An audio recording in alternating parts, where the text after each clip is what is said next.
أعوذ بالله من الشيطان الرجيم بسم الله الرحمن الرحيم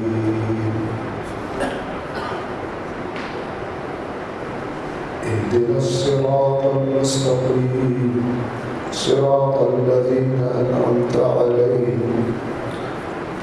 غير المغضوب عليهم ولا الضالين.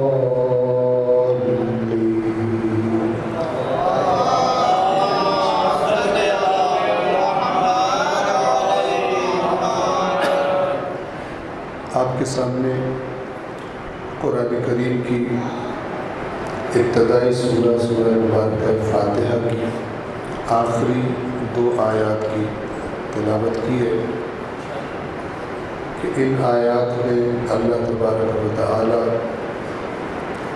نے سکھایا ہے بندے کو، خالق نے خود بندے کو سکھایا ہے کہ مجھ سے کیا چیز طلب کرنی ہے اور کیا چیز مانگنی ہے۔ میں ان 2 آیات کی طرف انشاءاللہ آؤں گا، لیکن کیونکہ سورۃ الفاتحہ وہ اہم سورہ ہے قرآن کی کہ جس کے بارے میں اللہ تبارک و تعالی نے ہمیں حکم دیا ہے کہ ہر نماز میں ایک بار بھی نہیں 2 مرتبہ اس سورہ کی ہمیں تلاوت کرنی ہوتی ہے۔ تو میں پہلے چاہوں گا کہ مختصراً جو اس سورہ کی ابتدائی آیات ہیں وہ بیان کروں اور آخر میں پھر ان 2 آیات کا ترجمہ اور پیغام کیا ہے وہ آپ کی خدمت میں عرض کروں۔ صلوات پڑھیں محمد والے۔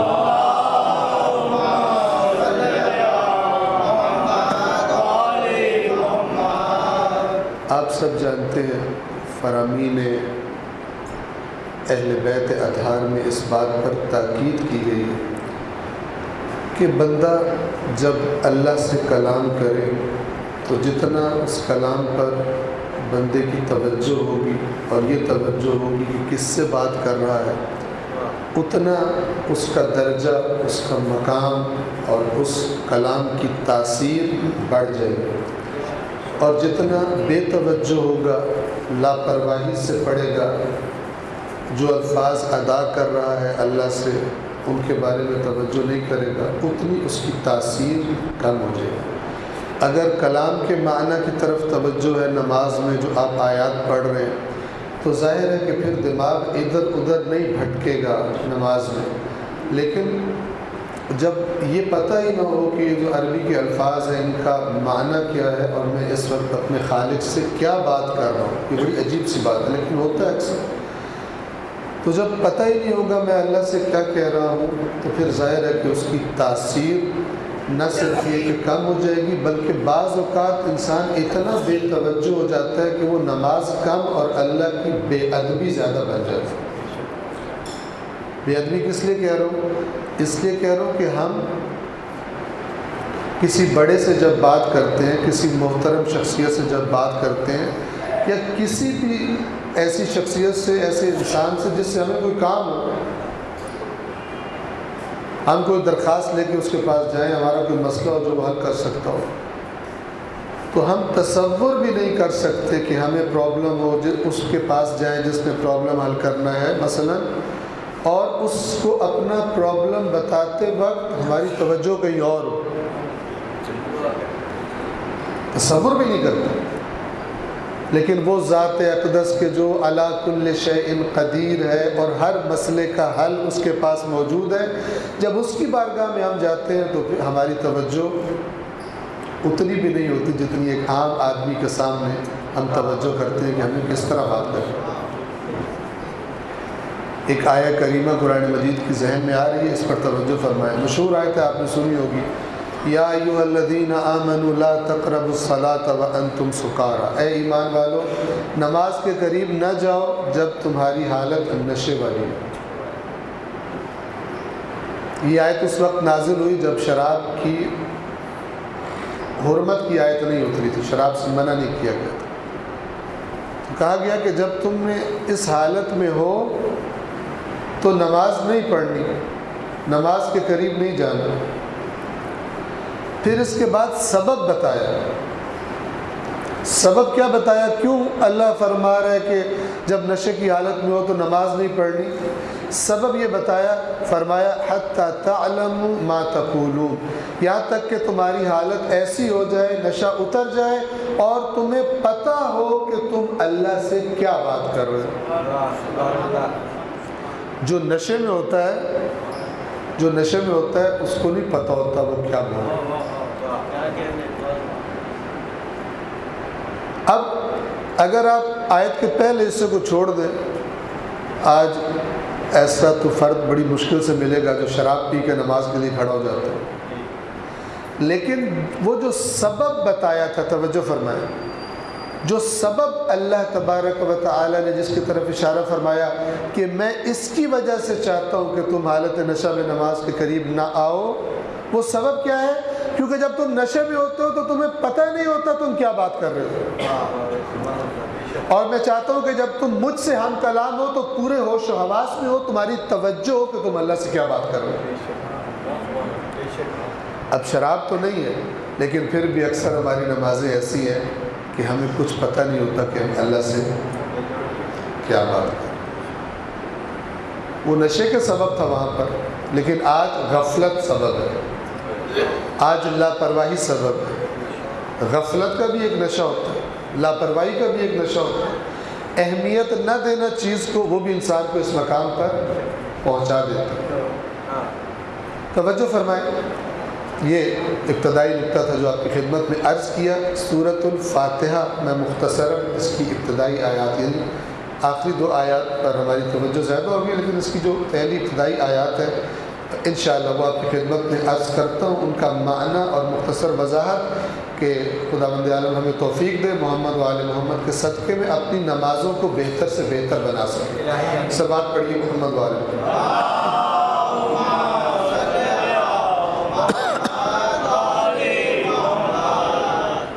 سب سے جو ابتدائی جملہ ہے، جو جز ہے سورۃ الفاتحہ کا، وہ ہے بسم اللہ الرحمن الرحیم، شروع اللہ کے نام سے جس کی ایک صفت ہے رحمان اور ایک صفت ہے رحیم۔ بہت اہم نکات ہے اس بسم اللہ میں۔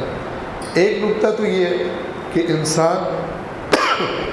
انسان کو اللہ یہ بتانا چاہتا ہے کہ دیکھو میں اللہ یہ چاہتا ہوں کہ جب بندہ میری طرف توجہ کرے تو اپنے تعارف کے طور پر جو صفات میں نے بتائی ہیں، 2 صفات بتائی ہیں، دونوں رحمت پر مشتمل ہیں۔ یعنی اللہ کا جو پہلا تصور آئے بندے کے ذہن میں، اللہ کا کلام پڑھنے والے کے ذہن میں، وہ کیا تصور ہو؟ رحمتوں والا تصور، رحمتیں ہی رحمتیں۔ بس شروع اس اللہ کے نام سے جو رحمان ہے رحیم ہے۔ کیا فرق ہے دونوں رحمتوں میں؟ توجہ فرمائیں، رحمان کہتے ہیں عام رحمت والا، رحیم کہتے ہیں خاص رحمت والا۔ یہ 2 قسم کی رحمتیں ہیں اس دنیا میں۔ رحمان سے کون سی رحمتیں مراد ہیں؟ وہ نعمتیں کہ جو اس دنیا میں خدا نے سب کو دے رکھی ہے، عام ہے، کوئی اس کی بات مانے کوئی اس کی بات نہ مانے، کوئی اس کا کلمہ پڑھے کوئی اس کا کلمہ نہ پڑھے، کوئی مومن ہو یا منافق ہو، مسلم ہو یا کافر ہو، سب کھاتے ہیں اس کا رزق، سب اس کی نعمتوں سے استفادہ کر رہے ہیں جب تک اس نے دنیا میں ہمیں مہلت دی ہوئی ہے۔ یہ جو عمومی رحمت ہے سب کے لیے، یہ یاد رکھیے گا۔ جب آپ نماز کے دوران پڑھیں بسم اللہ الرحمن تو توجہ کریں کہ یہ رحمان کا لفظ مجھے کیا بتا رہا ہے کہ وہ خالق اتنا وسیع رحمتوں والا ہے کہ اپنے نافرمانوں کو بھی دے رہا ہے، عام رحمتوں والا۔ لیکن لفظ رحیم آ کر بتاتا ہے کہ یہ عام رحمتیں ہمیشہ نہیں دیں گے، یہ مہلت جب ختم ہوگی تو ختم ہو جائے گی۔ رحیم خصوصی رحمتوں والا، خصوصی رحمتیں کون سی ہیں؟ یہ سب کو نہیں ملتی۔ مثلا ہو سکتا ہے خدا کا ایک نافرمان کروڑ پتی بن جائے، ارب پتی بن جائے، خدا کی نافرمانی کے طریقے سے مال کما کر، وہ رحمان ہے، اس نے دروازے کھولے ہوئے ہیں، جو قانون اس سے بنے اس کے مطابق مل رہا ہے۔ خصوصی رحمت صرف ان کو ملتی ہے، وہ ایسی رحمتیں ہیں، ایسی توفیقات ہیں کہ جو اللہ صرف اپنے ان بندوں کو عطا کرتا ہے جو بندے اللہ کی طرف آنا چاہتے ہیں، جو بندے خدا کی طرف رغبت رکھتے ہیں، جو بندے خداوند عالم سے ڈرتے رہتے ہیں اس کی نافرمانیاں کرنے سے۔ کچھ رحمتیں ہیں اللہ کے ان بندوں کے لیے، وہ خاص ہیں، اور خود اس رحیم کے معنی کے اندر، اس لفظ کے اندر یہ بات چھپی ہوئی ہے کہ یہ رحمت خاص ہے لیکن دائمی ہے۔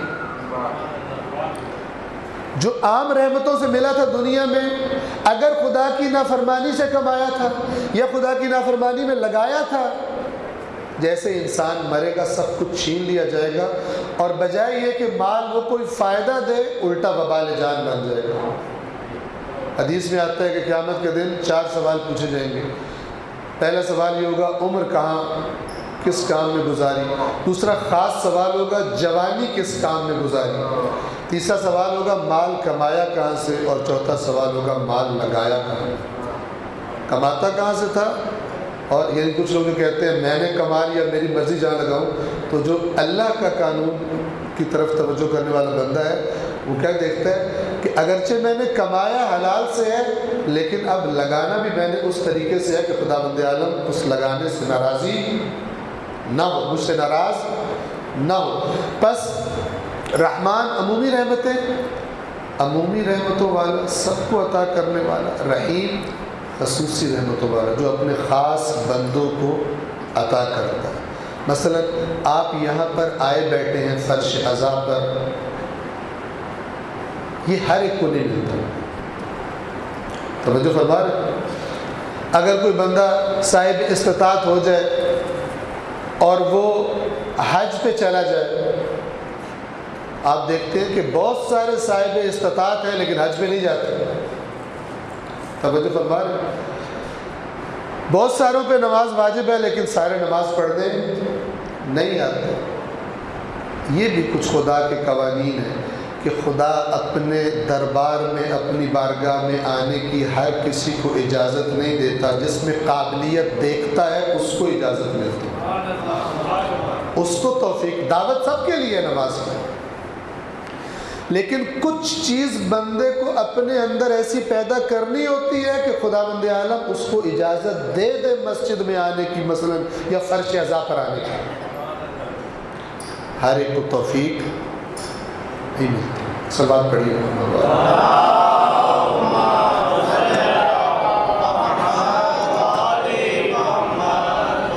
الحمدللہ رب العالمین، تمام حمد اللہ کے لیے ہے جو عالمین کا رب ہے۔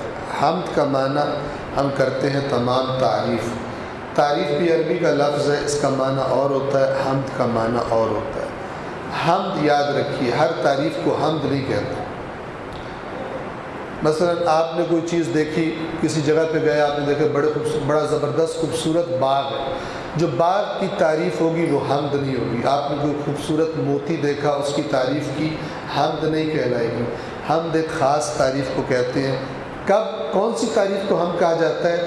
جب کوئی اپنے اختیار سے کوئی اچھا کام کرے، اپنے اختیار سے، چاہے تو نہ اس کو اختیار تھا نہ کرتا، جب کوئی اپنے اختیار سے اچھا کام کرتا ہے اس کی جو تعریف کی جاتی ہے اس کو عربی زبان میں حمد کہتے ہیں۔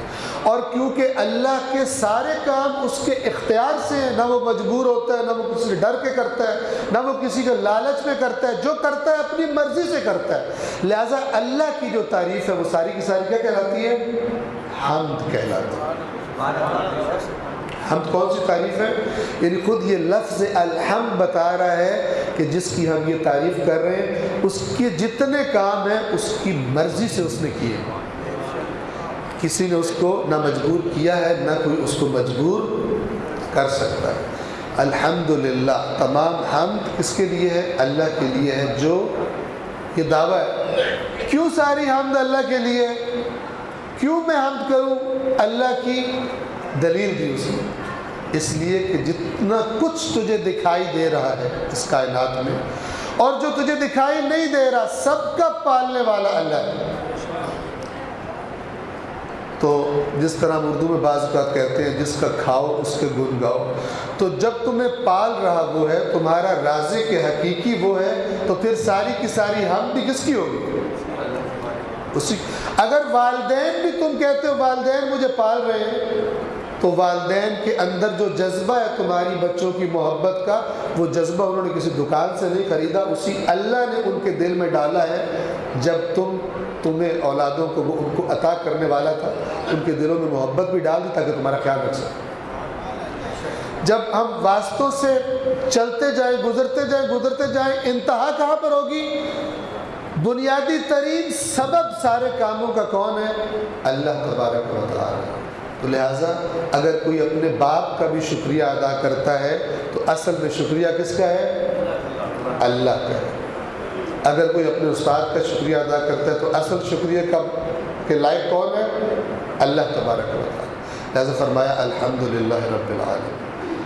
دوبارہ تکرار کی، یہ رحمت والی صفت اللہ کو اتنی بندے کو تلقین کرنا چاہتا ہے کہ ایک آیت کے وقفے سے دوبارہ تکرار کی، الرحمن الرحیم، عام رحمتوں والا، خاص رحمتوں والا، انہی رحمتوں سے بھرا ہوا۔ مالک یوم الدین، قیامت کے دن کا مالک۔ دین کا معنی قانون بھی ہوتا ہے جیسے دین اسلام، اور دین کا معنی عربی میں جزا بھی ہوتا ہے۔ جزا اچھی بھی ہوتی ہے اچھے کام کی، اور بری بھی ہوتی ہے برے کام کی۔ جزا کے دن کا مالک۔ اگر سوال انسان کے ذہن میں آئے کہ اللہ تو آج بھی ہر چیز کا مالک ہے، تو پھر جزا کے دن کے مالک ہونے سے کیا مراد ہے؟ پیغام یہ ہے اس آیت کا، ایک پیغام، ویسے تو قرآن کی آیات بیسیوں سینکڑوں پیغامات سے بھری ہوتی ہے جہاں تک انسان کا ذہن پہنچے۔ ایک پیغام یہ ہے کہ دیکھو قیامت کے دن تمہیں پتہ چل جائے گا کہ ہر چیز کا اصل مالک اللہ ہے۔ وہ تمام چیزیں جن کے بارے میں دنیا میں بندے کو وہم ہو گیا تھا کہ یہ میری ہے اور میں اس کا مالک ہوں، قیامت کے دن جب پردے ہٹیں گے تو وہ وہم بھی انسان کا دور ہو جائے گا کہ میں کسی چیز کا مالک تھا۔ وہ چیزیں جو انسان کے بدن کا حصہ نہیں ہے، کوئی اس کا گھر ہے، کوئی پراپرٹی ہے، کوئی گاڑی ہے، کوئی پیسہ وغیرہ ہے، وہ تو دور کی بات۔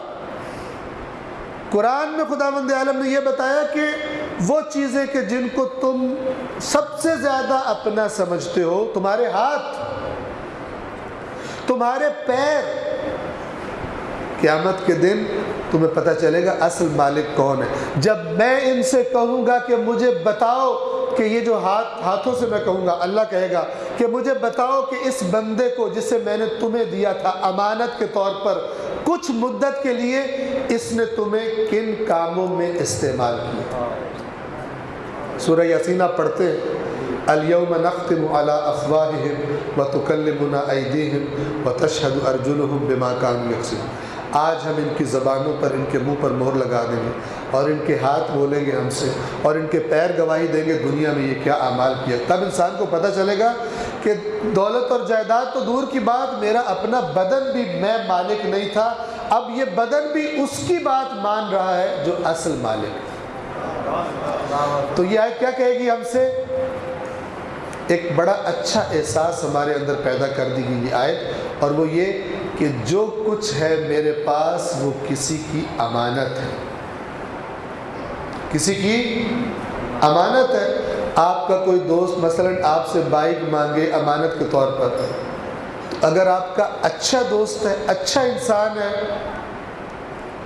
تو بائک پر ظلم و ستم ڈھائے گا یا حفاظت سے چلائے گا؟ جی، بائک کو اس طرح استعمال کرے گا کہ اگر اس استعمال کی خبر مالک تک پہنچے تو وہ ناراض نہ ہو۔ اور اگر کوئی ایسا دوست ہو کہ آپ سے لے کر چلا جائے اور اس طرح استعمال کرے کہ آپ کو خبر پہنچے، کوئی اس کی ویڈیو بنا کے کہ آپ کی بائک کے ساتھ اس سے کیا اشر کیا ہے، اور آپ کو آگ لگ جائے کہ کیا کہہ کر لے گیا تھا دوستی کا جھانسا دے کر مجھے، اور کتنا اس نے میری اس بائک کے ساتھ ظلم کیا ہے، آپ ناراض ہوں۔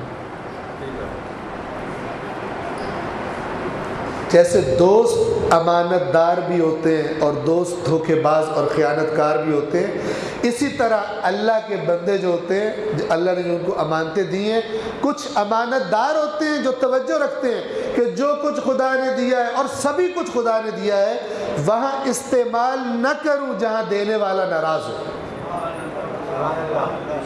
اور کچھ لوگ ایسے ہوتے ہیں کہ لے کے اللہ کو بھول جاتے ہیں، اور جو ان کے جی میں آئے، یعنی جو ان کے جی میں شیطان کی طرف سے آئے، نفس کی طرف سے آئے، اس طرح اپنی ان چیزوں کو، ان نعمتوں کو استعمال کرتے ہیں۔ قیامت کے دن اللہ تبارک و تعالیٰ کہے گا کہ مالک میں تھا، تمہارے پاس یہ سب امانت تھا، آج حساب کا دن ہے، بتاؤ کس چیز کو میری مرضی کے مطابق استعمال کیا اور کس چیز کو میری مرضی کے خلاف استعمال کیا۔ صلوات پڑھیے محمد والا۔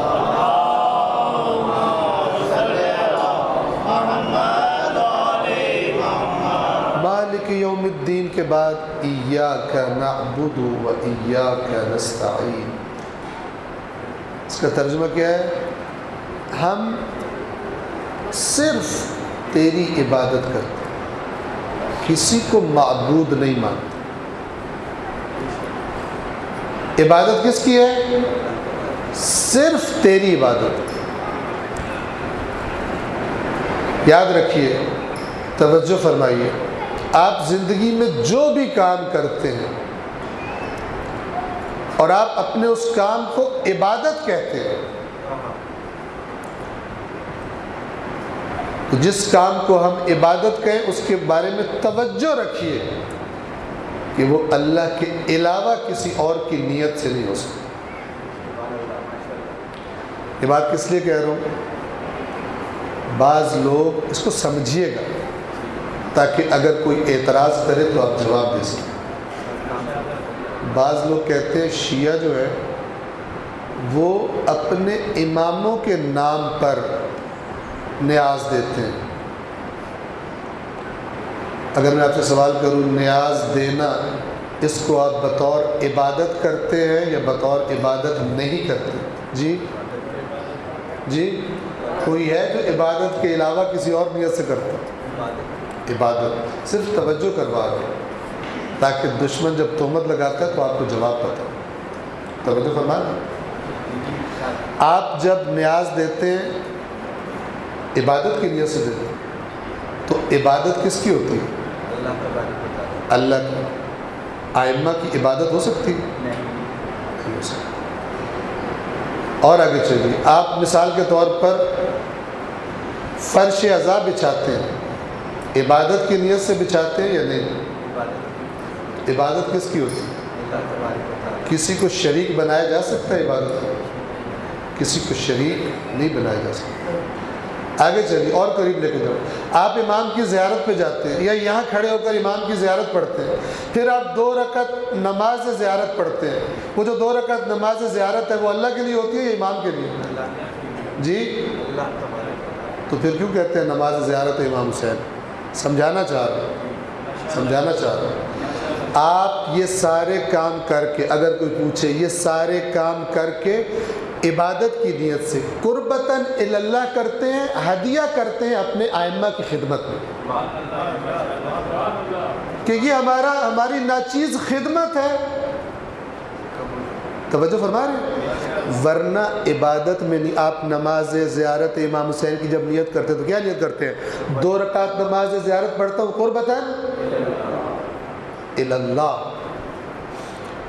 جو کام بھی آپ عبادت کی نیت سے کرتے ہیں اصل میں کیا ہوتا ہے ذہن میں؟ قربتاً اللہ۔ عبادت جو بھی ہے اس میں کوئی غیر اللہ شریک نہیں ہو سکتا۔ صلوات پڑھیے محمد والا۔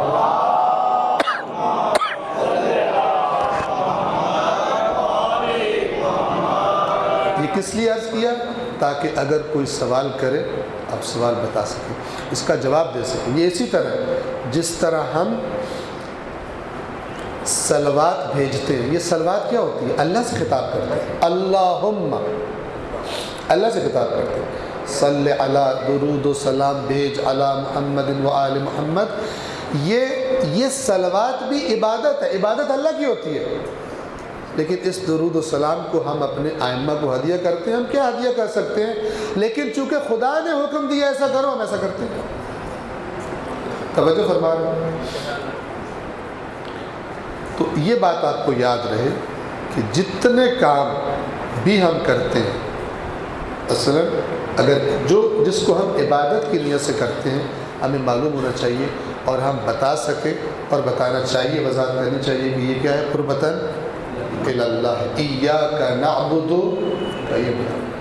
ہماری جو بھی عبادت ہے، جو بھی کام بطور عبادت کرتے ہیں، اصل میں تیری رضا کے لیے کرتے ہیں، اور ائمہ نے ہمیں یہ سکھایا ہے۔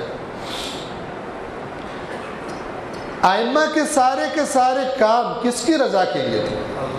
اللہ کی رضا کے لیے۔ اور ان کا مقام دیکھیے، میدان کربلا میں، اس میدان کربلا میں جو کچھ ہوا، اس سے بڑھ کر ظلم، اس سے بڑھ کر ستم، اس سے بڑی آزمائش کس کی ہوئی ہوگی؟ لیکن جو بھی قربانی، جو بھی شہید اس کا لاشا اٹھا کر امام لاتے ہیں یا اس کے لاشے کو دیکھتے ہیں، جملہ کیا بولتے ہیں؟ رضاً بقضائہ وتسلیما لامرہ، اس کے فیصلے پر راضی ہے حسین۔ یعنی شدت غم ہے۔ آپ امتزاج دیکھیے، کمال دیکھیے، وہ جو اللہ نے ہی انسان کو بنایا ایسا ہے کہ جب کوئی پیارا جائے تو غم ہوتا ہے، اور یہ انسان کامل ہے۔ اہل بیت اطہار، ائمہ انسان کامل ہیں، ان کی محبتیں بھی کمال پر ہیں۔ تو اس تکلیف کے احساس کے باوجود ایسا جملہ نہیں بولتے کہ جس سے خدا سے شکوہ ہو، بلکہ جملہ زبان سے کیا نکلتا ہے؟ رضاً بقضائہ، اللہ کی قضا پر، اللہ کے حکم پر راضی، وتسلیما لامرہ، اور جو اس کا امر ہے، حکم ہے، اس کے سامنے حسین کا سر تسلیم خم۔ کیا فرماتے ہیں؟ اللہم تقبل منا ھذا القربان، اے پروردگار یہ قربانی ہم سے اپنی بارگاہ میں قبول کر۔ جو لاش اٹھائی، اللہم تقبل منا ھذا القربان، اور یہاں پہ یہ قربان کے معنی بھی سمجھ، یہ قربان قرب سے، وہی قربتاً الی اللہ۔ ہم اردو میں قربانی سمجھتے ہیں ذبح کرنا کوئی چیز، یہ قربانی کا لفظ نکلا ہے قرب سے، چونکہ قربانی کس لیے کی جاتی ہے؟ اللہ تبارک و تعالیٰ کا قرب حاصل کرنے کے لیے کی جاتی ہے۔ توجہ فرما رہے ہیں؟ صلوات پڑھیے محمد وآلہ۔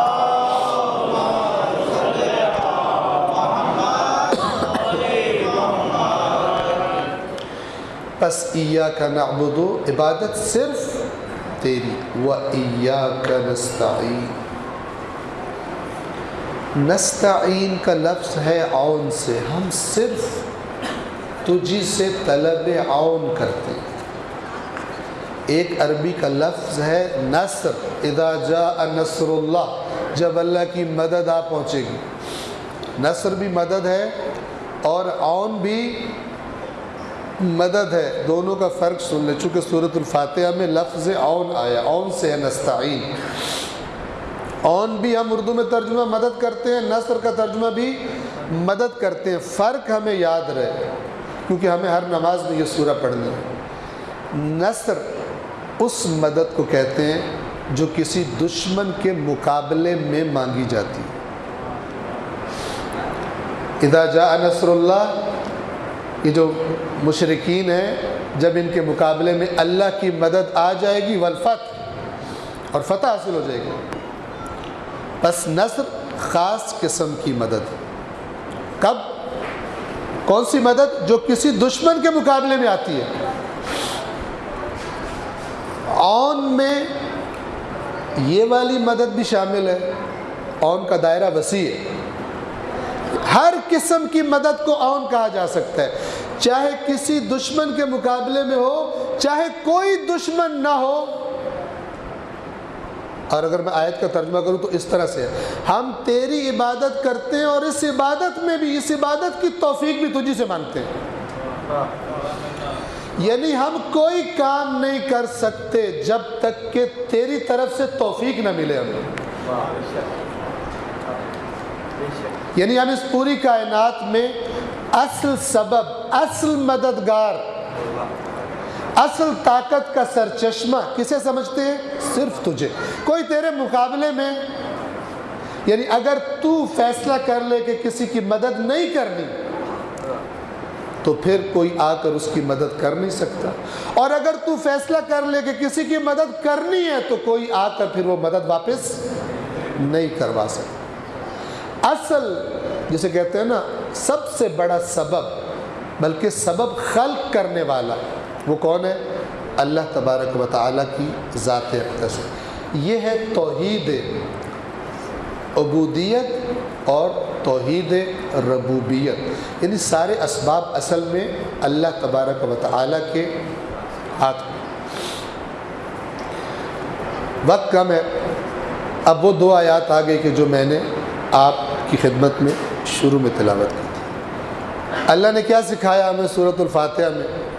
سورۃ الفاتحہ در حقیقت دعا ہے، لیکن اس دعا میں اللہ نے پہلے مانگنے سے پہلے کچھ اور ادب سکھائے ہیں۔ جب کوئی فقیر جاتا ہے کسی غنی کے دروازے پر تو اسے پتہ ہوتا ہے، آپ نے دیکھا ہوگا، مجھے شہروں کا نہیں پتہ، دیہاتوں میں ایسا ہوتا ہے، چونکہ شہروں میں اب گھروں کا وہ معاملہ نہیں رہا۔ دیہاتوں میں جب فقیر آتے ہیں دروازے کے جو باہر بولتے ہیں اندر آواز جاتی ہے، چھوٹے گھر ہوتے ہیں، تو وہ پہلے مثلاً اس قسم کے جملے بولتے ہیں، اپنے لفظوں میں کہہ رہا ہوں کہ بڑے سخیوں کے دروازے پر آیا ہوں، ایسوں کے دروازے پہ آیا ہوں جو مشہور ہے، سب کو دیتے ہیں، میں یہاں سے خالی جھولی لے کے نہیں جاؤں گا۔ تعریفیں کرتا ہے، جب تعریفیں کر لیتا ہے اس کے بعد پھر سوال کرتا ہے۔ تو اللہ نے بھی یہ طریقہ سکھایا، آتے ساتھ ہی، کھڑے ہوتے ساتھ ہی مانگنا شروع نہیں کرنا ہے۔ کیا کرنا ہے؟ پہلے اپنے خالق کی حمد کرنی ہے۔ الحمد کیسی؟ ہم ساری کی ساری حمد تیری، تو سب کا پالنے والا، تو رحمان و رحیم ہے، تو مالک ہے ہر چیز کا۔ قیامت کے دن تو کھل کے سامنے آ جائے گی ہر بات، آج بھی تو ہی مالک ہے، تیری عبادت ہے، تو ہی ہمارا اصل سب سے بڑا مددگار ہے، باقی جو کچھ ہے وہ تیرے اذن اور اجازت سے ہے۔ اب یہ ساری تعریفیں کر لی، اب آپ کو پتہ سورۃ الفاتحہ قرآن نے خود اللہ نے سکھائی۔ یہ دعا مانگنی بندے نے ہے لیکن اللہ نے خود سکھایا، جیسے مثلا ماں بچے کو سکھاتی ہے اس طرح بات کرنی ہوتی ہے، بات کرنے کا ادب یہ ہے۔ صلوات پڑھیے محمد وعلیہ وسلم۔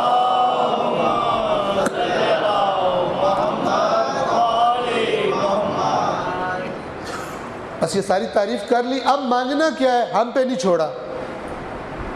اگر ہم پہ چھوڑ دیتا تو ہم کیا مانگتے؟ اگر ہم اپنی اکثر دعاؤں پہ نگاہ ڈالیں تو ہمیں اپنی دعاؤں کا جو مرکز نظر آئے گا اور محور نظر آئے گا وہ کیا ہوگا؟ وہ دنیا ہوگا۔ اگر ہم دعا کرتے ہیں یا اللہ ہمارے رزق میں برکت عطا فرما تو مراد پیسے ہوتے ہیں۔ توجہ فرما، ویسے کوئی توجہ دلائے تو ہم کہیں گے نہیں ہماری معنویت میں اضافہ فرما، ہمیں عبادتوں کا رزق عطا فرما، لیکن اگر بغیر توجہ کے عام طور پہ جب دعا مانگتے ہیں تو رزق سے مراد کیا ہوتی ہے؟ کاروبار میں زیادہ پیسہ آ جائے، نوکری میں زیادہ تنخواہ ہو جائے، دنیا ہوتی ہے۔ یا ہماری دعا کی ہوتی ہے مجھے یہ بیماری ہوگی، صحت عطا فرما، یہ بھی دنیا کے لیے۔ توجہ فرما رہے ہیں؟ ہم اکثر اپنی دعاؤں کو اگر دیکھیں، اور میں یوں کہا کرتا ہوں کہ اگر مثلا یہ سورۃ الفاتحہ نہ ہو اور اہل بیت اطہار نے جو دعائیں مانگنی ہمیں سکھائیں اگر وہ نہ ہوتی تو شاید ہماری ساری کی ساری دعائیں اسی دنیا کے لیے ہوتی، کیونکہ ہم دنیا کو ترجیح دیتے ہیں عام طور پر۔ اگر ہماری دنیا کا کوئی معاملہ پھنس جائے تو ہماری توجہ اللہ کی طرف زیادہ ہو جاتی ہے، اور جیسے ہی وہ مسئلہ اللہ چلا دے اس کو، سب سے پہلے اللہ سے تعلق کم ہوتا ہے اور دنیا کی طرف رغبت پھر زیادہ ہو جاتی ہے۔ تو خداوند عالم نے توجہ فرمائے، اس سورہ کی اہمیت دیکھیں پھر اس بات کی اہمیت واضح ہوگی۔ اللہ تبارک و تعالی نے اس چیز میں ہمیں کتنی چیزیں کہا ہے مانگو؟ فقط ایک چیز، اس کا اور وہ بھی ہر نماز میں، ایک دفعہ بھی نہیں، 2 دفعہ۔ آپ کو پتہ ہے کوئی دوسری صورت ایسی نہیں ہے جس کا نماز میں پڑھنا واجب ہو۔ سورۃ الاخلاص کا پڑھنا مستحب ہے دوسری رکعت میں، اور اگر 5 ٹائم کی نمازوں میں ایک میں بھی سورۃ الفاتحہ ایک دفعہ نہ پڑھے تو یہ مکروہ ہے، حرام نہیں ہے۔ اگر آپ 5 دن میں 5 نمازیں پڑھیں اور کسی ایک رکعت میں بھی سورۃ الاخلاص نہ پڑھیں تو نماز کو کوئی فرق نہیں پڑتا، صرف مکروہ ہے، یعنی کم ثواب ملے گا۔ اللہ چاہتا ہے کہ بندہ اس کی توحید کو بار بار ریپیٹ کرتا رہے۔ توجہ فرما رہے ہیں؟ لیکن سورۃ الفاتحہ کا دیکھیں، مستحب نہیں ہے، واجب ہے۔ یعنی اگر کوئی غلطی سے بھی سورۃ الفاتحہ نہ پڑھے تو اس کی نماز باطل ہے۔ اور پھر اہمیت دیکھیں کہ ایک دفعہ نہیں 2 دفعہ پڑھنی ہے۔ یہ ساری بتا رہی ہے کہ اللہ کی نظروں میں، اس کلام کے بتانے والے کی نظروں میں اس سورۃ الفاتحہ کا مقام اور مرتبہ اور امپورٹنس کتنی زیادہ ہے۔ اس امپورٹنس کو ذہن میں رکھتے ہوئے آپ یہ دیکھیں کہ اللہ تبارک و تعالی نے اس دعا میں اپنی ساری تعریفوں کا اقرار لینے کے بعد، اپنی طرف توجہ کروانے کے بعد بندے کو کتنی چیزوں کا سوال کرنے کا حکم دیا؟ فقط ایک چیز۔ اس کا مطلب یہ ہے کہ اس بندہ جو دنیا میں آتا ہے، بندے کے لیے دنیا کی تمام چیزوں سے زیادہ یہ چیز اہم ہے اللہ کی نظروں میں، جس کے مانگنے کا حکم دے رہا ہے ہر نماز میں 2 دفعہ، یعنی دن میں کم از کم کتنی بار؟ 10 بار۔ 5 نمازیں کم از کم 10 بار اگر کوئی صرف واجب پڑھے تو، اور اگر نوافل پڑھے تو اور زیادہ ہو جائے۔ وہ چیز کیا ہے؟ اہدنا، ہماری ہدایت کر۔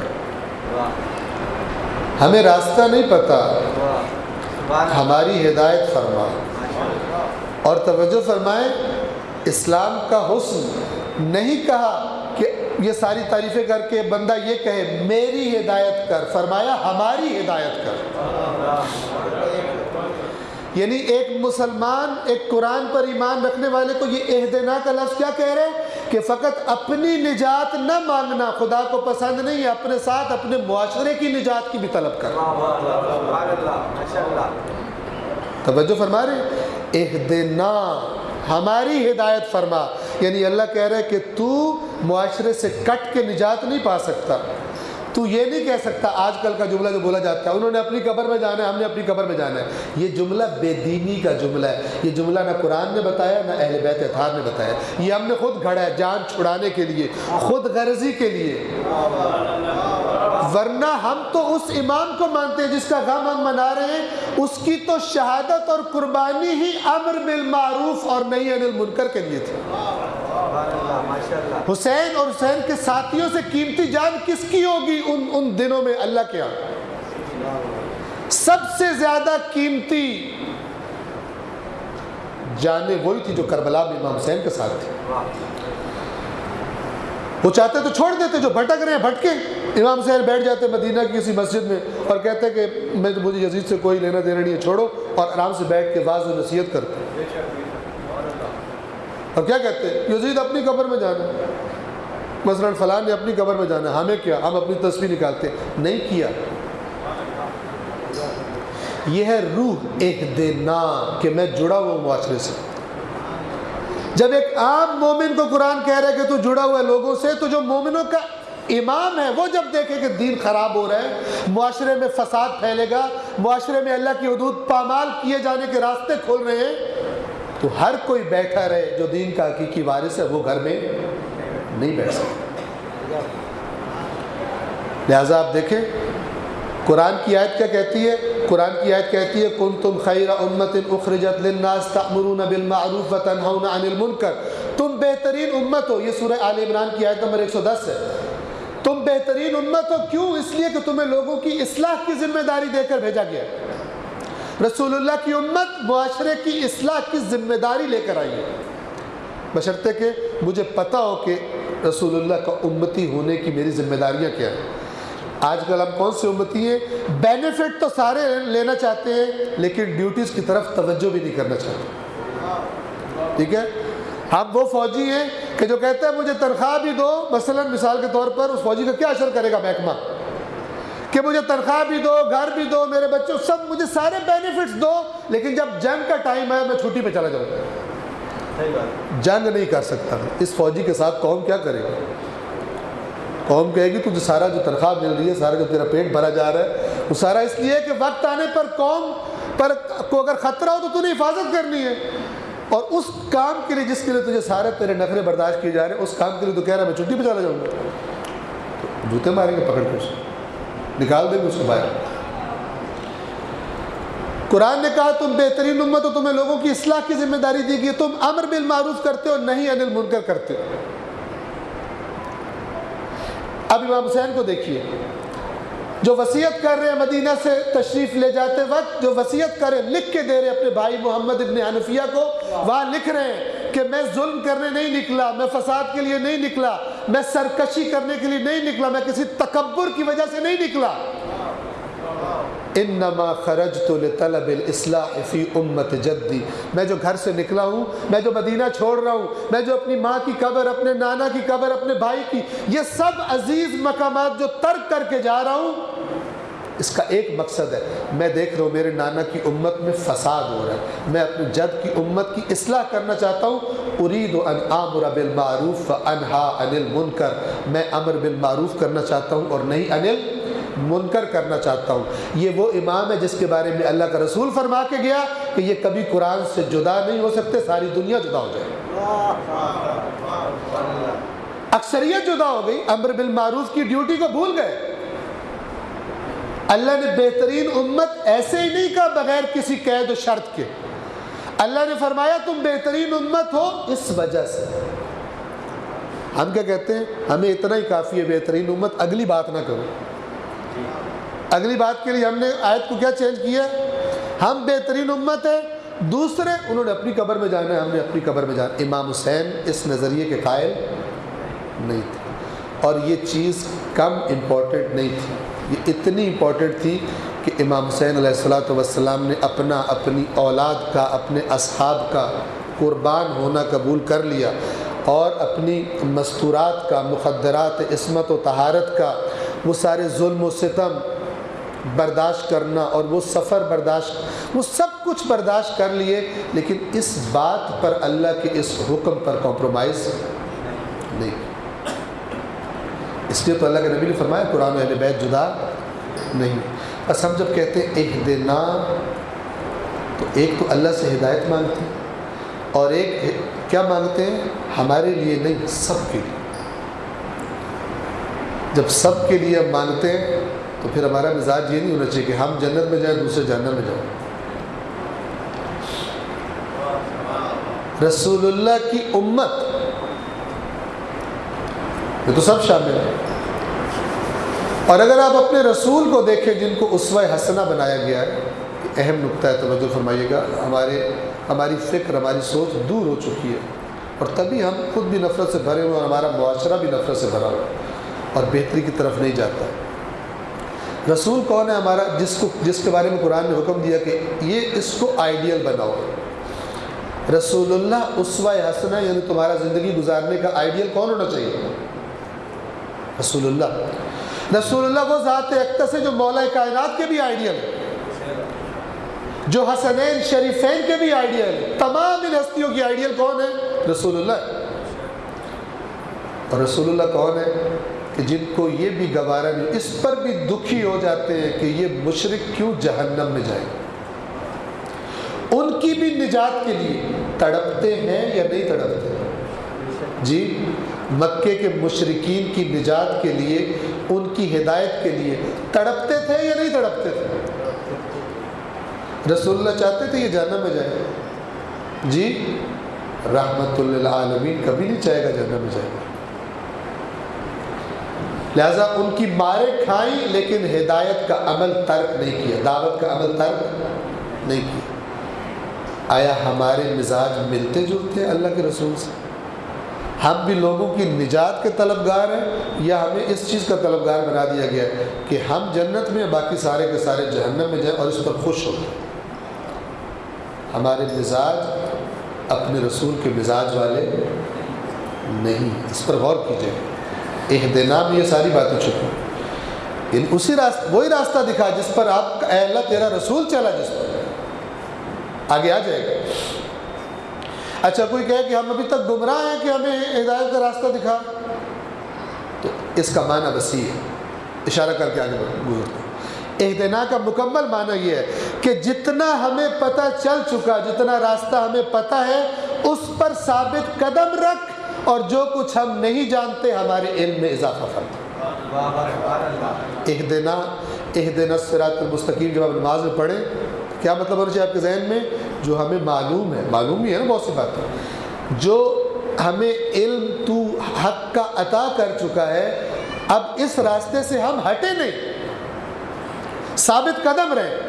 اور بہت کچھ ہے جو ہم ابھی نہیں جانتے، اے پروردگار ہمیں وہ بھی عطا فرما، وہ مشہور و معروف دعا کہ جو اللہ نے اپنے رسول کو حکم دیا قرآن میں، اور وہ دعا کیا ہے؟ وَقُلْ رَبِّ زِدْنِي عِلْمًا، اے رسول آپ کہتے رہیے کہ اے میرے پالنے والے میرے علم میں اضافہ فرما۔ بس اہدنا الصراط المستقیم، صراط خود اس لفظ کا معنی ہے سیدھا راستہ، المستقیم تاکید کے لیے، یعنی بالکل سیدھا راستہ جس میں کوئی ٹیڑھا پن نہیں ہے، جو سیدھا ہمیں اس مقام پر پہنچا دے جس مقام پر تو ہمیں پہنچانا چاہتا ہے۔ اے پروردگار اس راستے کی ہمیں ہدایت فرما۔ پھر اس سوال کے بعد بات ختم ہوگی، اللہ نے ختم نہیں کی، ایک اور آیت ہے، اگلی آیت جو آخری آیت ہے، اللہ نے فرمایا، یعنی توجہ کروائی کہ اگر میری طرف سے کوئی ہدایت آ جائے، جیسا کہ قرآن آ گیا، تو صرف اس قرآن کا آ جانا تمہارے پاس یہ کافی نہیں ہے، اس قرآن والے راستے پر صحیح طریقے سے چلنا سکھانے کے لیے تمہیں کچھ رہنما بھی چاہیے۔ صراط الذین انعمت علیہم، ان کا راستہ جن پر تو نے اپنا انعام کیا، ان کا راستہ جن پر تو نے اپنا انعام، یہ اللہ سکھا رہا ہے بندے کو یہ جملے بولنا۔ کیا مطلب ہے؟ چھوٹی سی صورت ہے، ہر نماز میں 2 بار پڑھنی ہے، یعنی اس میں جو نقطے بیان ہوئے ہیں وہ بہت امپورٹنٹ ہے، توجہ فرما رہے ہیں؟ اس سورہ میں جو نقطے امپورٹنٹ، تبھی تو اللہ نے کہا بار بار پڑھو اس کو، اس کی ایک ایک بات پہ توجہ ضروری ہے، یعنی خدا سے ہدایت بھی مانگو اور ہادی بھی مانگو۔ اب ہادی کون ہونا چاہیے؟ پہلے میں اشارہ کر چکا لیکن تکرار کرتا ہوں، صراط الذین انعمت علیہم کے لشکر میں ہر وہ شخص شامل ہے کہ جس کی آخرت میں بخشش ہو جائے، لیکن ان میں خطا کار بھی ہیں، چھوٹے خطا کار بھی ہیں، زیادہ خطا کار بھی ہیں، لیکن بالآخر کامیاب ہو گئے، ان کے نیک اعمال زیادہ تھے، بالآخر کامیاب ہو گئے۔ اگر ہمیں چوائس دی جائے کہ تم نے اپنے لیے ٹیچر چننا ہے، مثال کے طور پہ ہمارا کوئی امتحان ہو اور ہمیں ٹیوشن کے لیے پڑھانے کے لیے سلیبس ہمیں دے دیا جائے اور ہمیں کہا جائے کہ یہ لوگ کھڑے ہوئے ہیں، ان میں سے اپنا ٹیچر چن لو، پھر ہمیں بتایا جائے یہ جو کھڑے ہوئے ہیں ان کے یہ خود 33 نمبر لے کے پاس ہوئے، 33 نمبر 30 آئے تھے، 3 گریس نمبر لے کے ان کو پاس کیا، یہ کھڑے ہیں 40% والے، یہ 50 والے ہیں، 60 والے ہیں، 70 والے ہیں، یہ 80 والے، 90 والے، یہ 99% والے ہیں، اور یہ جو کھڑے یہ 100% نمبر لے کر انہوں نے اس کورس کو کلیئر کیا۔ آپ اپنے لیے کون سا استاد چنیں گے؟ جی صلوات پڑھیے محمد والے۔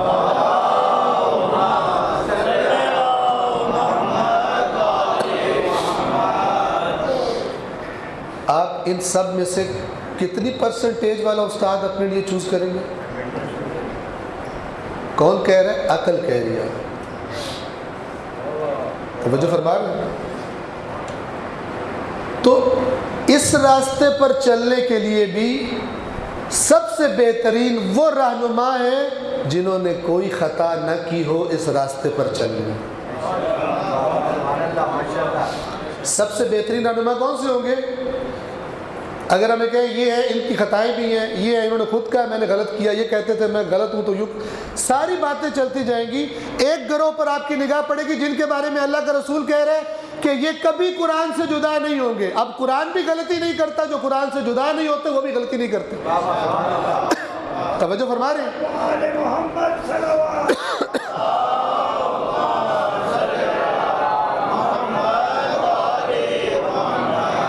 یہ ہمارے برادران اہل سنت کی کتابوں میں مولا علی کے لیے بالخصوص موجود ہے اور اہل بیت اطہار کے لیے بالعموم موجود ہے۔ فرمایا میں اپنے بعد تمہارے درمیان 2 چیزیں چھوڑ کے جا رہا ہوں، ایک قرآن، ایک میرے اہل بیت، ان دونوں کو تھام کے رکھنا، گمراہ نہیں ہوگے، اور جان لو کہ یہ دونوں کبھی جدا نہیں ہوں گے۔ جو قرآن کی بات ہے وہی اہل بیت کی بات ہے۔ اب اگر رسول اللہ اور یہ بات کہہ رہے کس سے ہیں؟ اپنے صحابہ سے۔ توجہ فرما رہے ہیں نا؟ رسول اللہ کہہ رہے ہیں میں تمہارے درمیان قرآن چھوڑ کے جا رہا ہوں۔ کس سے کہا؟ میں اور آپ تو نہیں تھے نا، اس زمانے میں جو لوگ تھے وہ کیا کہلاتے تھے؟ صحابہ کہلواتے تھے۔ پہلی یہ نصیحت صحابہ کو ہے، قرآن اور اہل بیت چھوڑ کے جا رہا ہوں۔ اور مولا کے بارے میں بالخصوص روایت ہے کہ علی قرآن کے ساتھ اور قرآن علی کے ساتھ ہے، اور یہ قیامت تک ایک دوسرے سے جدا نہیں ہوں گے، یہاں تک کہ حوض کوثر پر اکٹھے میرے پاس آئے۔ اور اہل بیت کے بارے میں حدیث ثقلین، شیعہ کتابیں، سنی کتابیں سب میں موجود ہیں۔ لیکن شیعہ اس کا جو معنی لیتے ہیں، دوسرے ہمارے برادران بالآخر اس معنی کو قبول کرنے میں رکاوٹ سمجھتے ہیں۔ لیکن حدیث انہی الفاظ کے ساتھ موجود ہے کہ یہ قرآن سے جدا نہیں ہو سکتا۔ تو اب صراط الذین انعمت علیہم اس مختصر سی سورہ میں 2 مرتبہ جسے پڑھا جاتا ہے، اللہ فرما رہے کہ صرف ہدایت نہ مانگو، تب تک نہیں چل سکتے جب تک میری طرف سے ہادی بھی تمہیں عطا نہ ہو جائے۔ تو اس گروہ میں سے ہم اپنا ہادی کس کو چنیں گے؟ انعمت علیہم میں سے جو خطا سے پاک ہو، جو کبھی قرآن سے جدا نہ ہوتا۔ اور اس کے بعد جو ذکر کیا آخری 2 گروہ، ایک کون؟ غیر المغضوب علیہم، اور دوسرا ولا الضالین، نہ ان کا راستہ جن پر تیرا غضب ہوا اور نہ ان کا راستہ جو بھٹک گئے۔ یہ 2 لفظ کیوں لائے؟ بس یہ نقطہ آپ کی خدمت میں عرض کروں اور آپ کی زحمت انشاءاللہ تمام کرتا ہوں۔ ایک صلوات پڑھیے محمد وعلیہ۔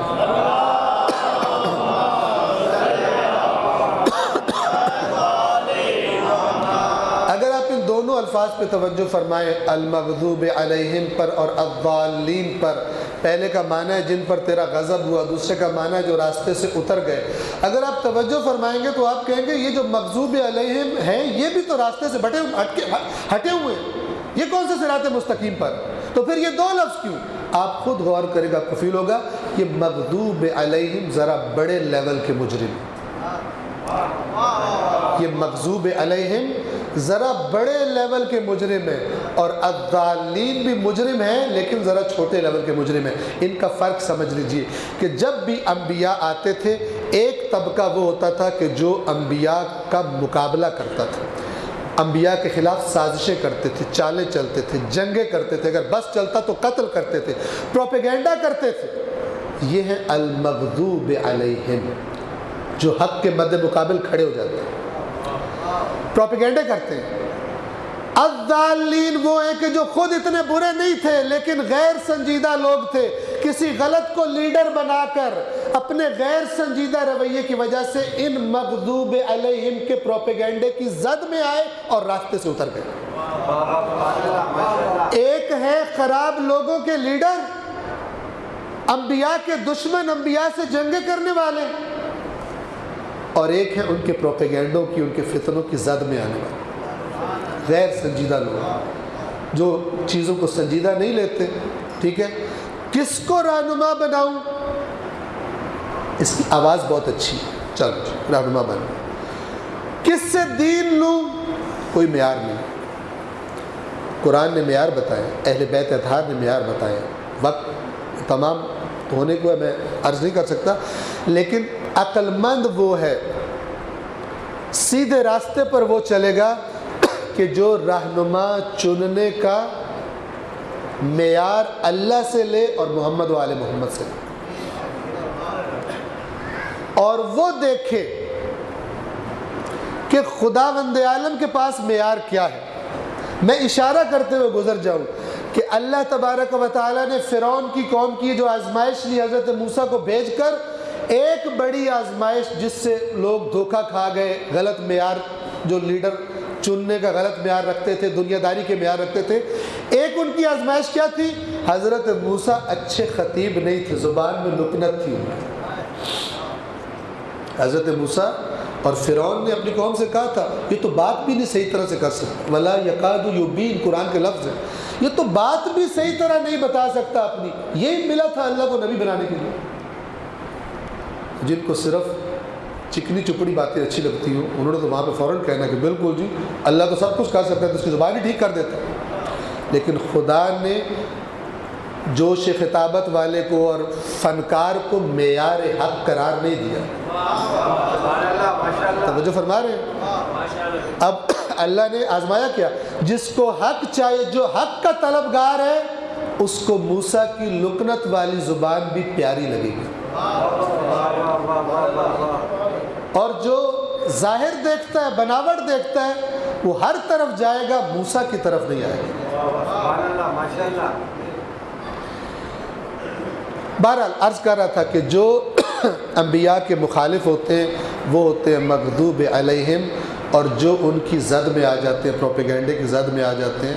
شام میں جو عام عوام تھے سارے کوئی پلانر تھے، پلان کرنے والے، منصوبے بنانے والے تھے، مولا علی کے خلاف نہیں،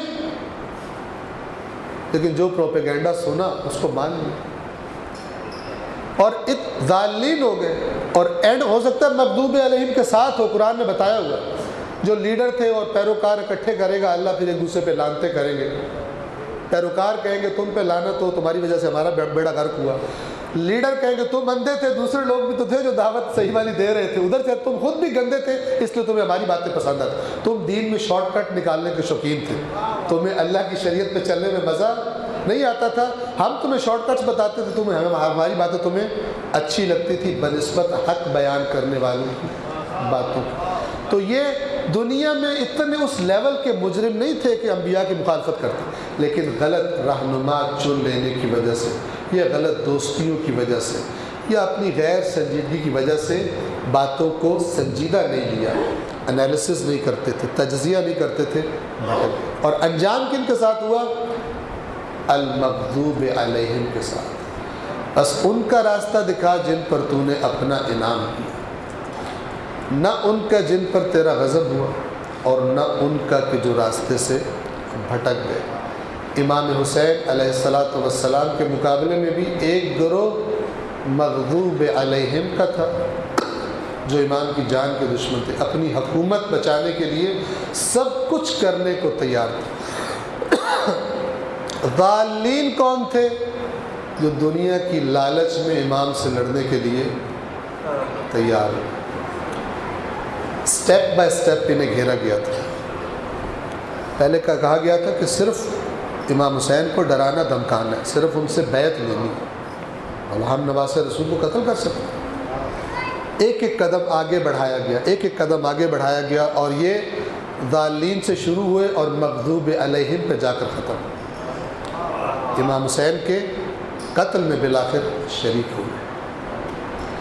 40 کا دن گزرا ہے، اس عظیم دن کی مناسبت سے آپ دیکھ رہے ہیں کہ ایک ایسی تحریک دنیا میں شروع ہو چکی، ایک ایسی عظیم تحریک کہ جو ہر سال پہلے سے زیادہ بڑھتی جا رہی۔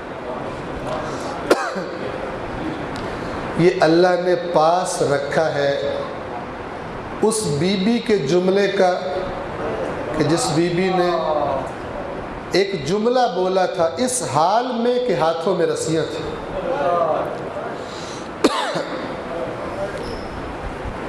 یزید لعین کے دربار میں بی بی کھڑی، کربلا کے ظلم دیکھ چکی ہیں،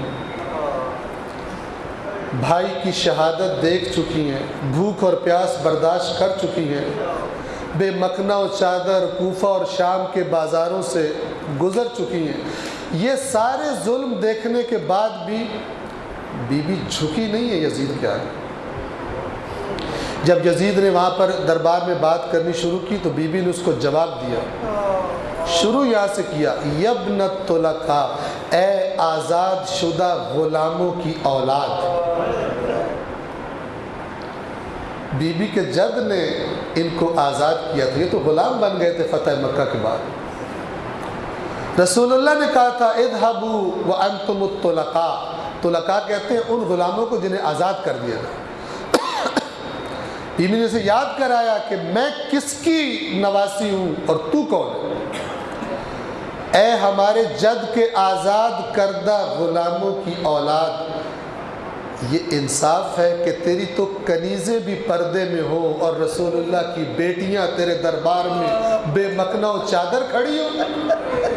یزید، جس رسول کا تو کلمہ پڑھتا ہے، اگر وہ آ جائیں یہاں پر تو تو خود بتا تیرے اس رویے پر تیرے ساتھ کیا سلوک کریں۔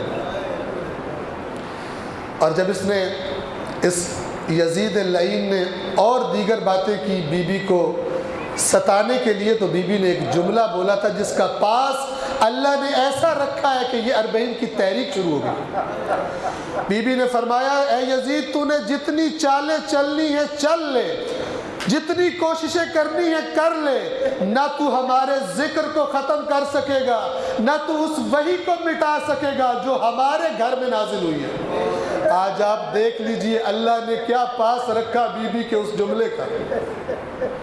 بس جو گزشتہ روز گزرا 40 کا روز تھا، میں آپ کی خدمت میں عرض کروں، 2 قافلوں کا تذکرہ کرنا ہے۔ ایک جابر ابن عبداللہ انصاری ہے اور ایک قافلہ سید سجاد اور بی بی زینب کا ہے، اور باقی اسیروں کا جو کل کے روز کربلا آیا تھا۔ جابر ابن عبداللہ انصاری عطیہ اوفی کے ساتھ حاضر ہوئے، 75 سال عمر ہے، آنکھوں کی بینائی جا چکی ہے، لیکن امام حسین اہل بیت اطہار کے در کا یہ غلام، رسول اللہ کا یہ عظیم صحابی، اس کے ساتھ عطیہ اوفی کے ساتھ سرزمین کربلا پہ داخل ہوا۔ کہتا ہے مجھے فرات کے کنارے لے جاؤ، حسین سے ملاقات کرنی ہے، پہلے غسل کروں گا۔ حسین بڑا قابل احترام ہے، فرات کے پانی سے غسل کیا، کچھ خوشبو لائے تھے اپنے ساتھ، اپنے لباس پر لگائی، اور ساتھی سے کہا کہ میرا ہاتھ پکڑ کر مجھے اس جگہ لے جاؤ جہاں میرے آقا حسین کی قبر ہے۔ عطیہ اوفی کہتا ہے میں نے جابر کا ہاتھ پکڑا، جابر نابینا تھے، اور میں مولا حسین کی قبر کے پاس لے گیا۔ جب جابر حسین کی قبر کے پاس پہنچے، 3 مرتبہ خطاب کیا، یا حسین یا حسین یا حسین، اور پھر بے ہوش ہو کر گر پڑے۔ یہ کہتا ہے میں نے جابر کے چہرے پر پانی پھینکا، جابر دوبارہ ہوش میں آئے، امام حسین کی قبر پر اپنے چہرے کو رکھا اور کہنے لگے احبیب لا یجیب حبیبہ، اے میرے آقا حسین، بھلا جب اتنے دنوں کے بعد کوئی دوست کسی دوست سے ملنے کے لیے آتا ہے تو وہ دوست اسے جواب نہیں دیتا، میں آپ کو پکارتا ہوں آپ مجھے جواب نہیں دیتے۔